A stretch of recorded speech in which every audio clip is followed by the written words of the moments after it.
Hello everyone, welcome to Step Up Academy. I'm Ruchi Upadhyay, your chemistry mentor. आप तो नाम अच्छे तरीके से आपको याद हो ही गया होगा और हम आ गए हैं क्या क्लास 10th केमिस्ट्री के थर्ड चैप्टर पे. Yes, metal and non metal first chapter complete कर चुकी हूँ. प्लेलिस्ट बन चुकी है केमिकल रिएक्शन एंड इक्वेशन की विद डिटेल्ड वीडियो, तो ज़रूर जाके सारे टॉपिक वाइज आप वहाँ डिटेल वीडियो देख सकते हैं. Same with acid basis and salt जो हमारा सेकंड चैप्टर है, उसका भी मैंने इसी तरीके से पूरे videos detail video topic wise तैयार किए हैं. जाके आप उसको भी पढ़िए अच्छे तरीके से, बहुत अच्छे तरीके से आपको क्लियर होने वाले हैं ये दोनों चैप्टर. अब हम आ गए हैं मेटल नॉन मेटल चैप्टर है हमारा और स्टार्ट करेंगे इसको भी डिटेल वीडियो के साथ. तो आज जो मैं टॉपिक लेकर आई हूँ, that is definition of metals and non metal और इनकी फिजिकल प्रॉपर्टीज के बारे में हम डिस्कस करने वाले हैं. तो चलिए स्टार्ट करते हैं. पहले स्टार्ट करते हैं मेटल से. भाई मेटल होते क्या है? आप लोगों की बुक में देखा जाए तो सिंपली ऐसे लिखा है कि मेटल्स आर मैलिएबल, डक्टाइल, ठीक है, sonorous, high melting point and boiling point, high density, ये सब चीज़ें लिखी हैं. पर जो ये तो है फिजिकल प्रॉपर्टी, तो मेटल को फिर आप डिफाइन कैसे करोगे? मेटल के बारे में यदि आपको बताना है तो फिर आप कैसे बताओगे? तो देखिए यहाँ लिखा है those element except hydrogen which form positive ion by losing electron. मतलब जो इलेक्ट्रॉन डोनेट कर रहे हैं, जो इलेक्ट्रॉन दे रहे हैं या जो लॉस कर रहे हैं इलेक्ट्रॉन, ठीक है ना, वो एक तरीके से क्या है? मेटल्स है. तो आपको क्या याद रखना है? मेटल क्या होते हैं? Those element which form positive ions by losing electron और डोनेटिंग इलेक्ट्रॉन्स. अब यहाँ पे बहुत सारे एग्जाम्पल दिए हैं. ये मैंने क्यों समझाया बच्चों? क्योंकि हम तो याद करते हैं अरे metals are malleable, metals are ductile, metals are sonorous, high melting point, good conductor of heat and electricity. लेकिन आप एक बात बताओ, मैंने आपके सामने ऐसे बोला कि अच्छा चीज़ें देखकर तो आप बता दोगे, फिजिकल प्रॉपर्टी तब काम आएगी जब आपके सामने वो चीज़ रखी हुई है. लेकिन यदि वो चीज़ आपके सामने नहीं है और मैंने आपसे सिर्फ सिंपली ऐसे ही पूछ लिया और मैंने आपसे पूछा कि भाई सोडियम दे दिया आपको, मैंने एक तरफ मैंने सोडियम ले लिया, ठीक है, एक तरफ मैंने बोल दिया आपको कुछ भी, मान लीजिए सल्फर बोल दिया, ठीक है. अब इस तरीके से मैं लिख दूं और मैं आपसे पूछूं कि भाई अब बताओ इसमें मेटल कौन सा है, नॉन मेटल कौन सा है, क्या दोनों ही मेटल है, क्या दोनों ही नॉन मेटल है, तो कैसे बताओगे? अब क्या आप सोचोगे और ये सोडियम है तो फिजिकल प्रॉपर्टी थी मैलिएबल, ऐसे नहीं समझ पाओगे ना, क्योंकि वो सामने नहीं रखा आपके, तो आप समझ भी नहीं पाओगे. आप कब समझ पाओगे फिर? इसके लिए आपको यही ध्यान देना है. कहाँ पे ध्यान देना है?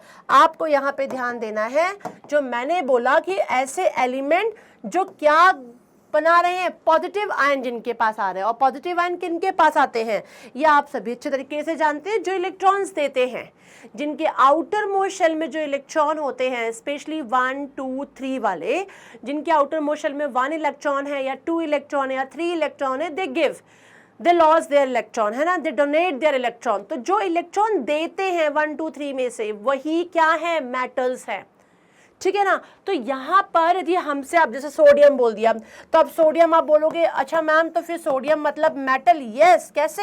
हम जानते हैं atomic number of sodium is 11. 11 means यदि आप एक सिंपल सा k एलिमेंट शेल देखोगे तो 281.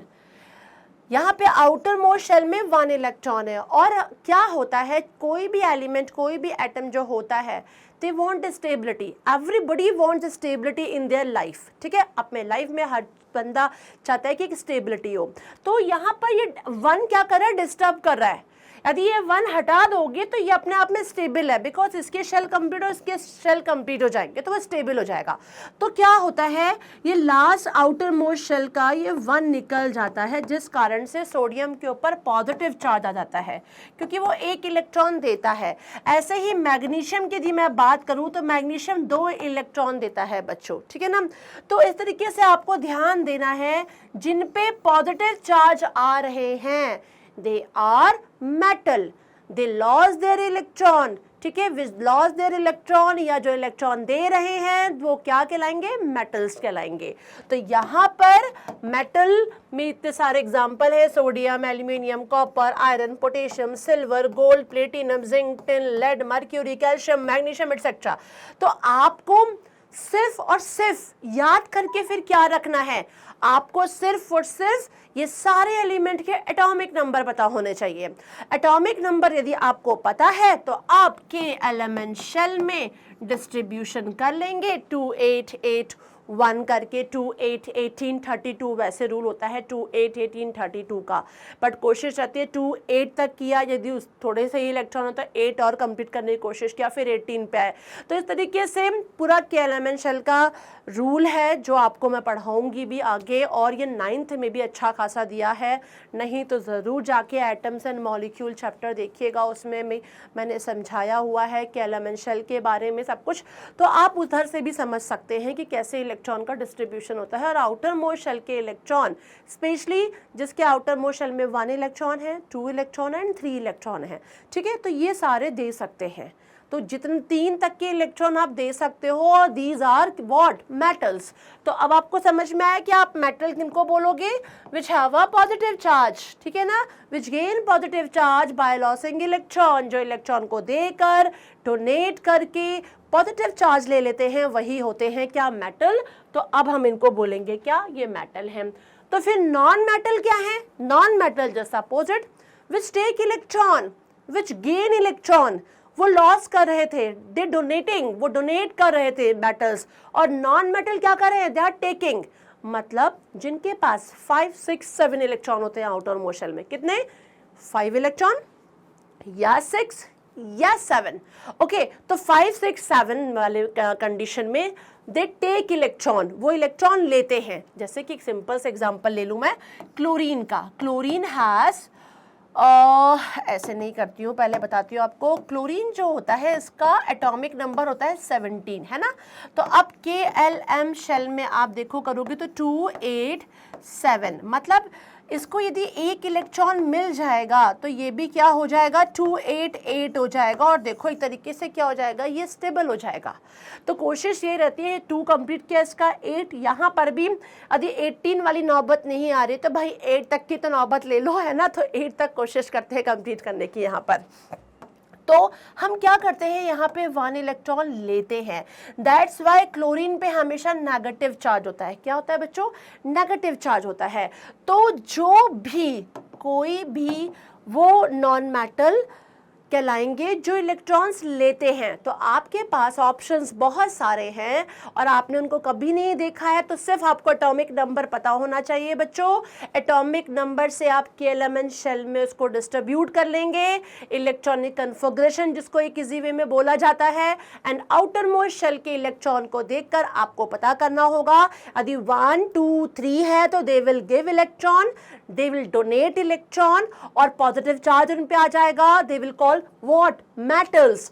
और नॉन मेटल क्या कहलाएंगे, जो क्या करेंगे, 5 6 7 जिनके आउटर मोस्ट शेल में इलेक्ट्रॉन होंगे, and they will take electron, they will gain electron, and उन पे क्या आ जाएगा, नेगेटिव चार्ज आ जाएगा, तो they will called what, non metals. तो यहाँ पर देखिए कुछ एग्जांपल है, carbon, sulphur, silicon, oxygen, nitrogen, chlorine, bromine, iodine etcetera, these all are non metal.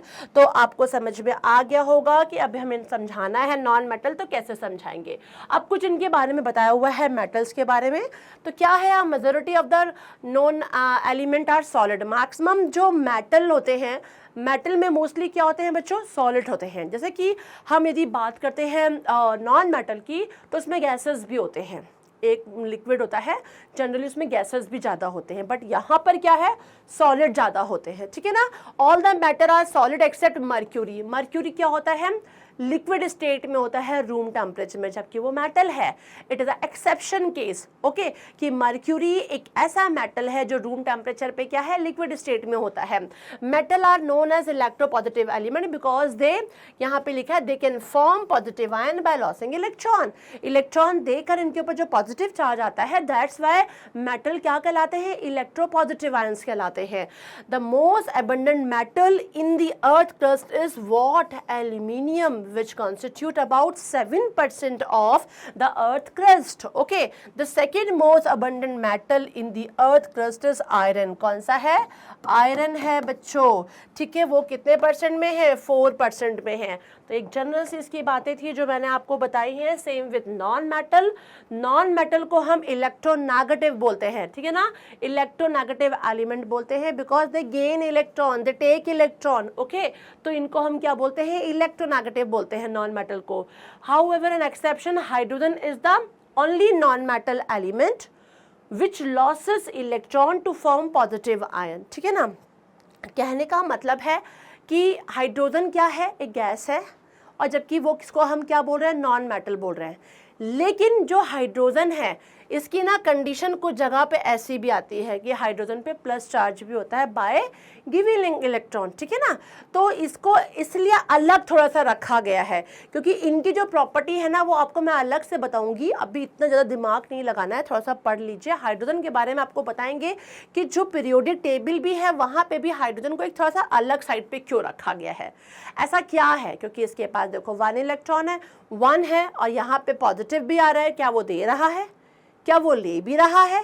क्या वो शेयर कर रहा है? मतलब कंडीशन क्या हो रही है, ये चीज़ें हैं। तो यहाँ पर अभी इतना ध्यान नहीं देना है। तो नॉन मेटल आपको समझ में आ गया। अब नॉन मेटल का बोला भी गया है, non metal are small in number as compared to metals, okay, but they play a very important role in our daily life. Okay, carbon, जिसका सबसे बड़ी बात है कि carbon is one of the most important non metal because all the life on the earth is based on carbon compound बच्चों। Okay, this is because the carbon compound like protein, fats, carbohydrate, vitamins, enzyme etcetera are essential for the growth and development of living organism. जबकि carbon क्या है? Non metal है, ठीक है ना। कहने की बात है कि नॉन मेटल बहुत कम है कंपेयर टू मेटल्स, लेकिन जितने भी हैं वो बहुत ही ज़्यादा क्या है? हमारी लाइफ के लिए इसेंशियल हैं, ठीक है। Bromine is a liquid non metal, जैसे कि मर्क्यूरी एक लिक्विड मेटल है, वैसे ही ब्रोमीन क्या है? लिक्विड नॉन मेटल है। Okay, the most abundant non metal in the earth crust is oxygen, ठीक है ना। सबसे ज़्यादा क्या है? ऑक्सीजन है, नॉन मेटल है क्योंकि गैस है वो, ठीक है। तो ये कुछ जनरल से पॉइंट हो गए इनके बारे में। चलिए अब हम स्टार्ट करते हैं physical properties of metal, then हम डिस्कस करेंगे physical properties of non metal. तो पहला पॉइंट जो आपके सामने है, मेटल आर मैलिएबल। मैलिएबल का मतलब है कि देखिए यहाँ पे आपको हैमर दिख रहा है, इसका मतलब है कि हम मेटल पे हैमरिंग कर सकते हैं। जब हम हैमरिंग करते हैं तो वो ब्रेक नहीं होता है, वो टूटता नहीं है, एंड विदाउट ब्रेकिंग वो इस शीट में, थिन शीट में कन्वर्ट हो सकता है। That will be a metal। तो यहाँ पर क्या है? लिखा है कि metals can be beaten into thin sheet with a hammer without breaking। Okay, the property which allow the metal to be hammered into thin sheet is called malleability। Okay, gold and silver की यदि बात की जाए बच्चों तो ये सबसे ज़्यादा बेस्ट मेलिएबल मेटल कहलाते हैं। कौन से? Gold and silver. बट ये है क्या? बहुत महंगे होते हैं। दूसरी नंबर पे यदि नाम आ जाए तो aluminium and copper metal are also highly malleable कहा जाता है। ये सस्ते होते हैं और ये क्या है? बहुत ही महंगे होते हैं। तो सिल्वर की तो आपने फॉइल, एल्यूमिनियम फॉइल तो आपने देखी है बच्चों, जो टिफिन विफिन में रैप करके चॉकलेट रैप किए जाते हैं। सिल्वर के फॉइल भी आपने स्वीट्स में देखे होंगे। गोल्ड इतना आपने नहीं देखा होगा, लेकिन जानना ज़रूरी है हमें कि गोल्ड सबसे बेस्ट होता है। फिर silver foil are use to decorating, से यहाँ पे लिखा हुआ है sweet. Similarly aluminium metal is quite malleable and can be converted into thin sheet called aluminium foil. जो हम एल्यूमिनियम फॉइल यूज़ करते हैं बच्चों, aluminium foil are use for packing food item like biscuit, chocolate, medicine, cigarettes के packet, उन सब में रहती है ये चीज़, ठीक है ना। यहाँ पे कॉमन लगा हुआ है। Copper metal is also highly malleable, so copper sheet are use to make utensils, ठीक है, बर्तन बनाने में काम आते हैं, कंटेनर बनाने में काम आते हैं। और आयरन तो हम जानते ही हैं भाई, ये भी एक मेटल है, मजबूत मेटल है। तो आयरन भी मैलिएबल होता है, ठीक है ना। हैमरिंग करके हम इसकी भी शीट बनाते हैं, जिससे बॉक्सेस बनाते हैं, ड्रम बनाते हैं, बकेट्स बनाते हैं, वाटर टैंक बनाते हैं। तो मतलब कि सबसे अच्छी क्वालिटी क्या है कि हमारे जितने भी मेटल्स हैं they all are malleable. Now next is metals are ductile. Ductile का मतलब है कि हम which can be drawn into in thin wire, long thin wire, ठीक है, हम मेटल्स को लॉन्ग थिन वायर में स्ट्रेच्ड कर सकते हैं। तो मेटल लिखा है, that is metal can be drawn और stretch into thin wire. Okay, the property which allow the metal to be drawn into thin wire is called ductility. कौन सी property होती है बच्चों? ये डक्टिलिटी की प्रॉपर्टी कहलाती है। जस्ट 1 ग्राम लिखा है, 1 gram of gold can be drawn into thin wire about 2 kilometre long. मतलब 1 ग्राम जो गोल्ड है उसको 2 किलोमीटर लॉन्ग हम वायर में कन्वर्ट कर सकते हैं, ठीक है ना। और silver is also among the best ductile item, मतलब कि एक गोल्ड है, हाईली मैलिएबल भी है ये, और डक्टाइल क्वालिटी भी इसमें है। और नेक्स्ट नंबर पे क्या आएगा? सिल्वर का नाम आएगा। जैसे कि मैलिएबिलिटी में सिल्वर था, वैसे ही यहाँ पर डक्टिलिटी में भी सिल्वर का नाम आएगा, ठीक है। सेकेंड नंबर पे copper and aluminium metal are also very ductile. आपको पता ही है कि कॉपर के वायर होते हैं, एल्युमिनियम के वायर होते हैं। सबसे ज़्यादा एल्युमिनियम के वायर यूज़ किए जाते हैं बच्चों, कॉपर भी। सिल्वर तो बहुत ही महंगा है तो इतना इजी नहीं है उसको यूज़ करना। कॉपर के वायर भी बहुत सारी जगहों पे यूज़ किए जाते हैं, लेकिन मोस्टली क्या यूज़ करते हैं, आपने देखा होगा एल्युमिनियम के। तो copper and aluminium metal are also very ductile and can be drawn into thin wire and aluminium wire which are use as electric wire. सबसे ज़्यादा क्या यूज़ करते हैं? एल्युमिनियम वायर को, सस्ता भी है और काम का भी है। Iron, magnesium and tungsten metal are also quite ductile and can be drawn into thin wires. Okay, iron wires are use for making wire gauze. इसके अलावा magnesium wire are use to science experiment जितने होते हैं उसमें use किए जाते हैं। Tungsten जो मेटल होता है उसको हम किस में यूज़ करते हैं? फिलामेंट ऑफ इलेक्ट्रिक बल्ब जो होते हैं उसमें यूज़ करते हैं बच्चों। तो इस तरीके से ये प्रॉपर्टी डक्टिलिटी की आ गई। Metals are good conductor of heat, ठीक है, मतलब मेटल्स में क्या होता है? कंडक्टिविटी ज़्यादा होती है कि हीट कंडक्टिविटी। तभी तो आपने देखे हैं कि मेटल्स जो होते हैं मोस्टली खाना पकाने में हम उनको यूज़ करते हैं, चाहे वो एल्युमिनियम के हो मेटल या आयरन के हो, ठीक है ना, या हम एलॉय बना के स्टेनलेस स्टील जो होता है। तो मतलब आप क्या देखते हो, वो मेटल ही एक तरीके से सब। तो metal allow heat to pass through them, है ना, ईजिली हीट पास हो सकती है easily, that's why metal are good conductor of heat. Okay, आप यदि नॉन मेटल को करोगे तो इस तरीके से पॉसिबल नहीं हो पाएगा। Silver metal is the best conductor of heat, it has highest thermal conductivity, मतलब सबसे हाईएस्ट किस में होती है? सिल्वर में होती है। Copper and aluminium metal are also very good, okay, conductor of heat.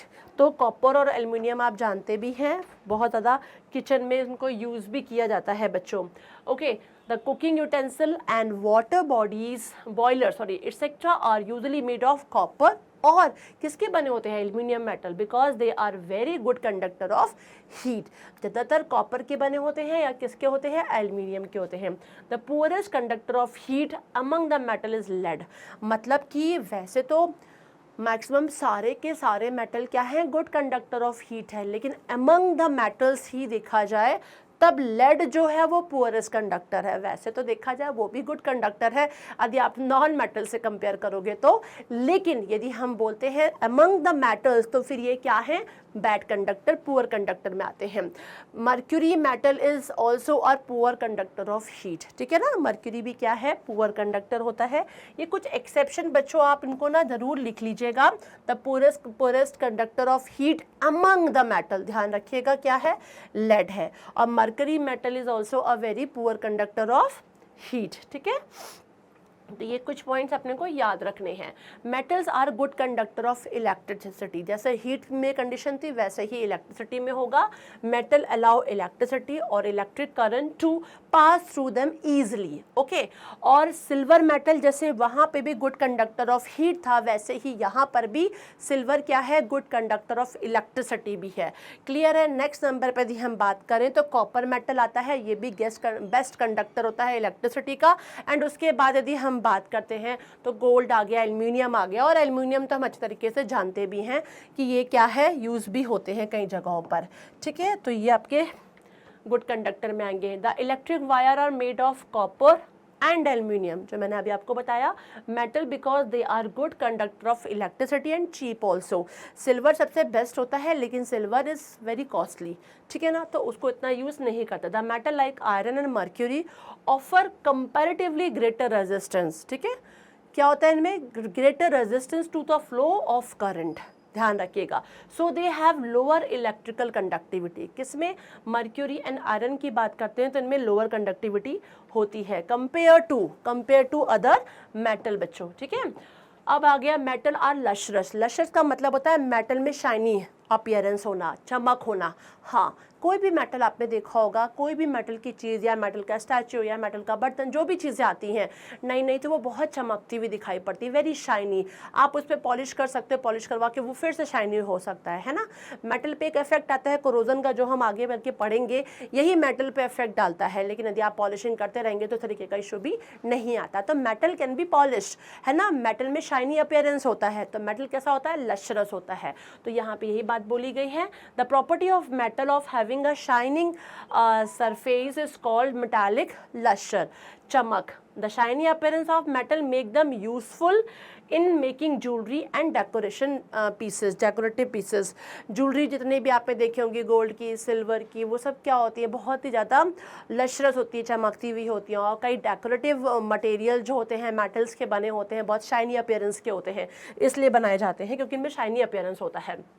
Gold silver are use for making jewellery, आपको पता ही है, because they are bright and shiny. Okay, the shiny appearance of metal makes them good reflector of light, है ना। इस कारण से ये बात की जाए सिल्वर मेटल की, तो सिल्वर मेटल क्या है? बहुत ही एक्सीलेंट रिफ्लेक्टर ऑफ लाइट है, ध्यान रखिएगा। That's why it is use in making mirror. Mirror बनाने में भी किसको यूज़ करते हैं? सिल्वर को देखा जाए तो। क्यों? क्योंकि एक ये एक्सीलेंट रिफ्लेक्टर का काम करता है, ठीक है ना। अब metal are generally hard, yes, mostly जो मेटल होते हैं बच्चों वो हार्ड होते हैं, एक्सेप्ट टू मेटल्स, यहाँ पे नाम जो दिए गए हैं, दो वो जो मेटल है स्पेशली सोडियम एंड पोटेशियम, ये they both are soft metal, ठीक है ना। मतलब मेटल मोस्टली क्या होता है? हार्ड होते हैं। आप चाहे आयरन की बात करो, कॉपर की बात करो, एल्यूमिनियम की बात करो, तो मैक्सिमम हमारे मेटल सारे हार्ड है। लेकिन सोडियम और पोटेशियम ऐसा मेटल है विच can B cut by knife बच्चों, उसे हम नाइफ से कट कर सकते हैं, वो इतना सॉफ्ट होता है। जबकि माना जाए तो ये जितना सॉफ्ट है उतना ही हाईली रिएक्टिव भी है। अभी आप केमिकल प्रॉपर्टी जब पढ़ाऊंगी तो आप देखोगे कि ये इतने सॉफ्ट है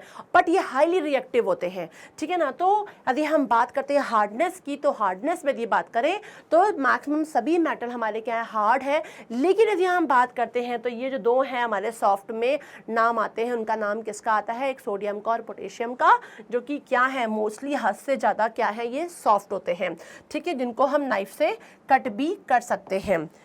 और भी मेटल है जो हम डिस्कस करेंगे, लेकिन इनके बारे में बहुत क्वेश्चंस भी पूछा जाता है, तो सोडियम पोटेशियम आपको ध्यान में रखना है। Metal are strong, yes, maximum metal are strong except again sodium. जब जो चीज़ हार्ड नहीं है, जो चीज़ सॉफ्ट है, तो वो कहाँ से स्ट्रॉन्ग हो जाएगी? तो सोडियम और पोटेशियम स्ट्रॉन्ग नहीं होते हैं, ठीक है ना। ये भी देखा जाए तो यहाँ पे देखिए mostly metals are strong. Okay, iron metal जो हम जानते ही हैं, इट इज़ वेरी स्ट्रॉन्ग, ठीक है, in the form of steel जो बोला गया है। Due to this iron metal is use for construction of bridges, ठीक है, रेलवे ट्रैक, व्हीकल्स, मशीन, मतलब बहुत सारी चीज़ें बनाने में ही हम आयरन को यूज़ करते हैं। सब metal like sodium and potassium are not so strong, ये स्ट्रॉन्ग नहीं होते हैं क्योंकि ये हार्ड भी नहीं है, तो स्ट्रॉन्ग कहाँ से होंगे? Metal are solid at room temperature except mercury.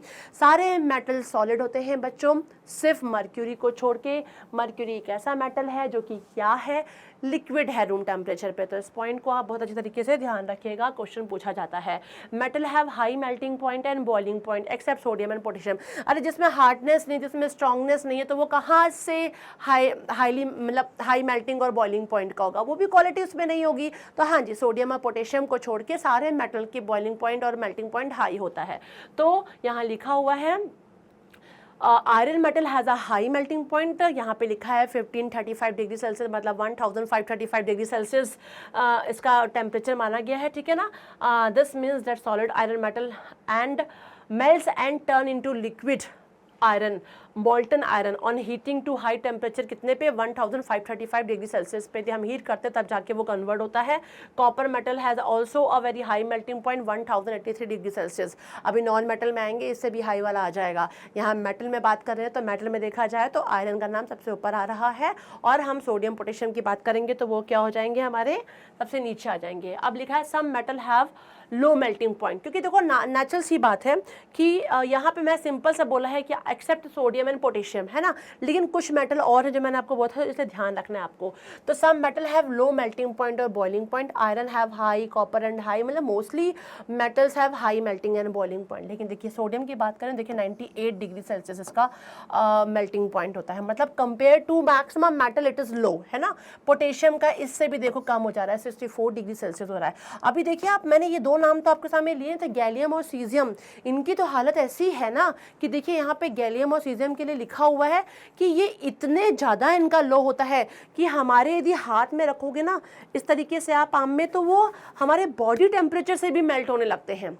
तो यहाँ पे देख भी रहे हो आप, गैलियम का टेम्परेचर 30 डिग्री सेल्सियस, समझ रहे हो आप कितना कम है। सीजियम इज 28 डिग्री सेल्सियस, मतलब कि क्या है बोला, the melting point of gallium and caesium metal are so low that is why they start melting in hand, मतलब by the heat of our body, हमारी बॉडी की हीट से ही ये मेल्ट होने लगते हैं।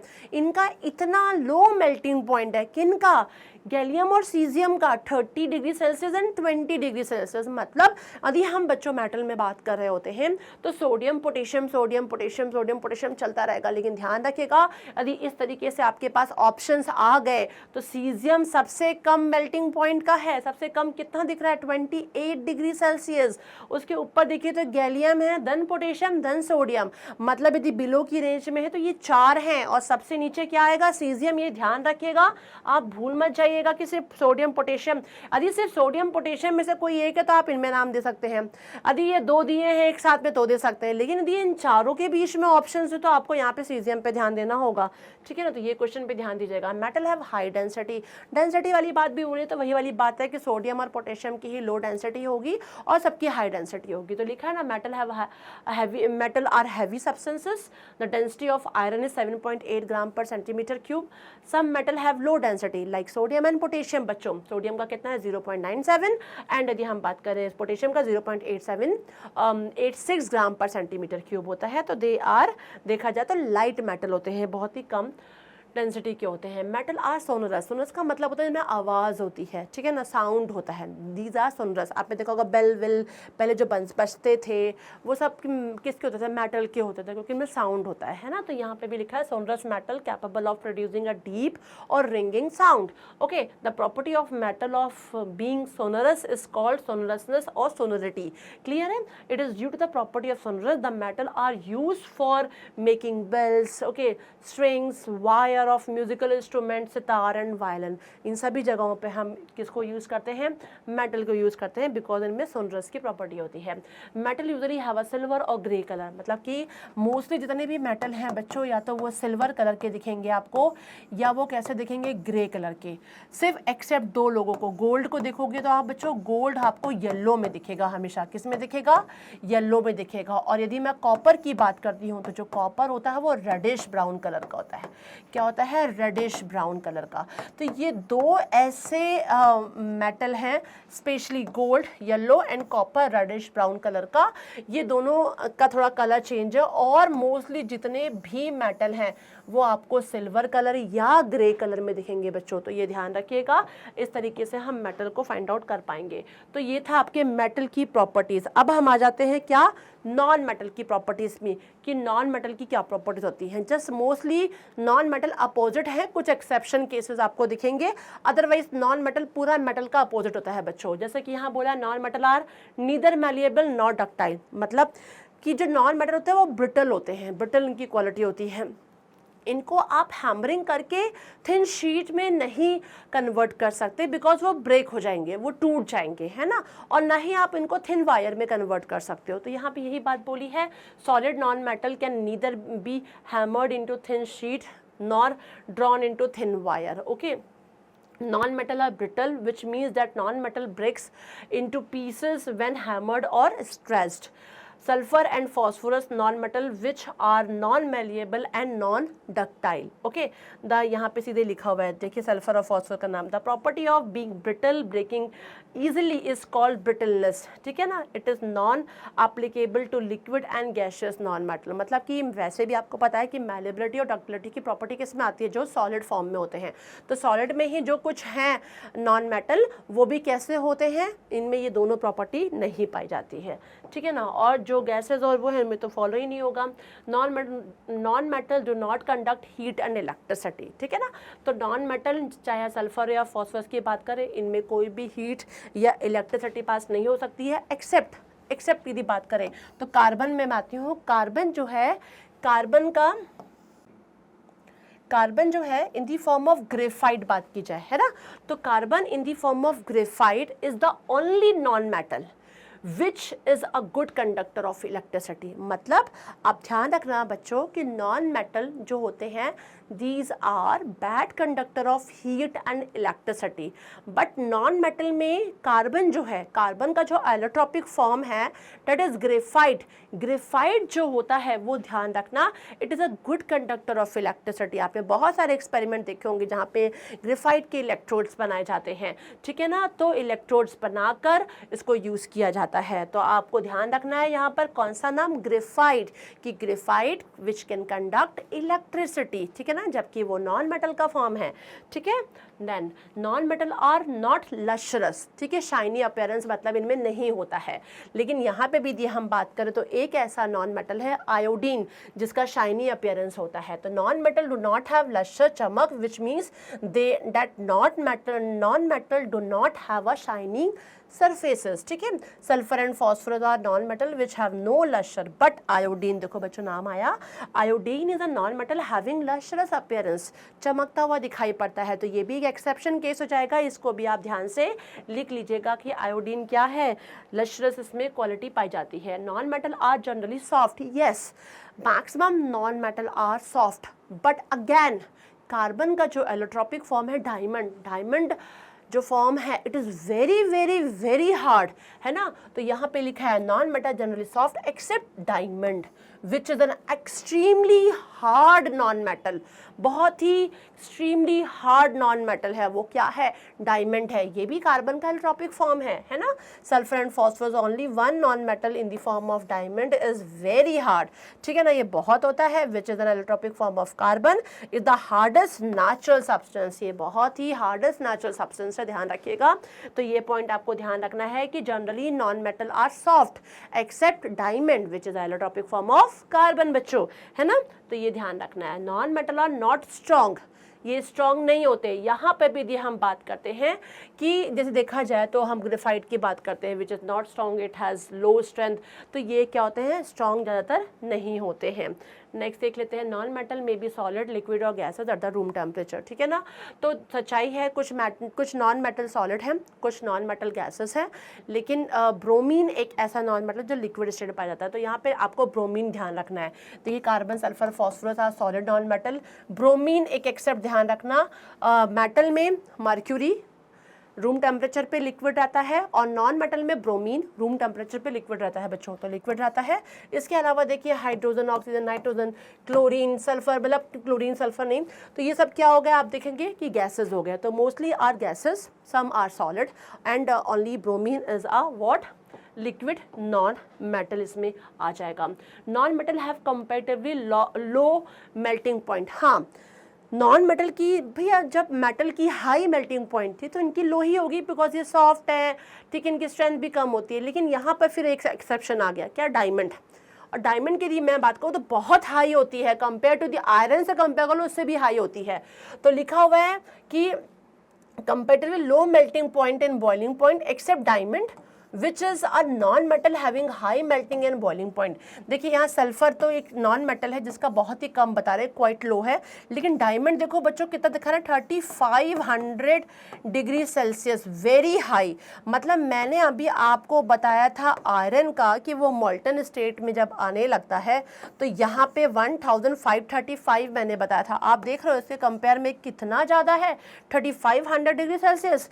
मतलब डायमंड का यदि बात करें तो बहुत ज़्यादा हाई मेल्टिंग पॉइंट होता है बच्चों, तो ये भी आपको ध्यान रखना है। Non metal have low density, yes भाई डेंसिटी तो इनकी लो होगी। इसके अलावा ये सोनरस भी नहीं होते हैं, किसी भी ऑब्जेक्ट पे हिट करने पे कोई जल्दी साउंड नहीं देते हैं, तो इनमें ना ही सोनरसनेस होती है ना ही इनकी डेंसिटी हाई होती है। ये लो डेंसिटी वाले होते हैं और नॉन सोनरस होते हैं, ठीक है ना। Non metal have many different colours, जैसे आपने देखा था वहाँ पर कि ज़्यादातर मेटल्स क्या होते हैं, सिल्वर या ग्रेइश कलर में होते हैं बच्चों, गोल्ड गोल्ड एक ऐसा है जो येलो कलर में है और कॉपर रेडिश ब्राउन कलर में। उसके अलावा जितने भी हैं सब कैसे हैं, सब के सब आपको दिखाई पड़ेंगे कैसा, मोस्टली सिल्वरिश या ग्रेइश कलर में। बट यहाँ पे डिफरेंट डिफरेंट कलर्स भाई हैं। कुछ के मैं आपको बता दें, सल्फर है तो येलो कलर का है, फॉस्फोरस वाइट या रेड कलर में दिखता है, ग्रेफाइट ब्लैक कलर में होता है, क्लोरीन येलोइश ग्रीन कलर में होता है। मोस्टली जो गैसेस हैं लाइक हाइड्रोजन ऑक्सीजन ये कलरलेस है। तो ऐसे कई तरीके के इसमें आपको चीज़ें मिलेंगी, तो डिफरेंट डिफरेंट के कलर्स होते हैं। तो बच्चों आपने देखा कि क्या होता है मेटल, क्या होता है नॉन मेटल, और फिजिकल प्रॉपर्टी से आप मेटल नॉन मेटल कैसे पहचान सकते हो, और क्या क्या एक्सेप्शन थे मैंने वो भी आपको बता दिए। तो अब मेरे ख्याल से आपको बहुत अच्छी तरीके से समझ में आ चुका होगा कि यदि आपके सामने बहुत सारे एलिमेंट लिखे हुए हैं और आपसे पूछा जाए कि इसमें से कौन सा मेटल और कौन सा नॉन मेटल है, तो मेरे ख्याल से आप बहुत ही ईजिली उसको आइडेंटिफाई कर पाओगे कि विच वन इज मेटल और which one is non metal. क्योंकि आपको पता है कि जो इलेक्ट्रॉन देते हैं लाइक 1 2 3 जिनके आउटर मोशन में इलेक्ट्रॉन है तो वो क्या हो जाएंगे, पॉजिटिव आयन वाले हो जाएंगे, और जिनके पास 5 6 7 है आउटर मोशन में दे विल टेक इलेक्ट्रॉन और उनके पास नेगेटिव चार्ज हो जाएगा तो वो नॉन मेटल हो जाएंगे। इस तरीके से आपको डेफिनेशन को याद करना है और ये सारी फिजिकल प्रॉपर्टीज को देखना है। मेटल की प्रॉपर्टीज को आप याद कर लीजिए, जस्ट अपोजिट होता है नॉन मेटल की फिजिकल प्रॉपर्टी। कुछ एक्सेप्शंस हैं जो बहुत अच्छे हैं, इंटरेस्टिंग है, उनको जरूर आप याद रखिएगा। तो अब बनता है लाइक करना, वीडियो को लाइक कीजिए, सब्सक्राइब कीजिए, दोस्तों से शेयर कीजिए, उनसे भी सब्सक्राइब करवाइए कि उनको भी हमारी इस तरीके की वीडियो का फायदा मिल सके। बेल आइकॉन को क्लिक करके रखिए कि आपको नेक्स्ट वीडियो का नोटिफिकेशन टाइमली मिल जाए। Thanks for watching this, bye bye.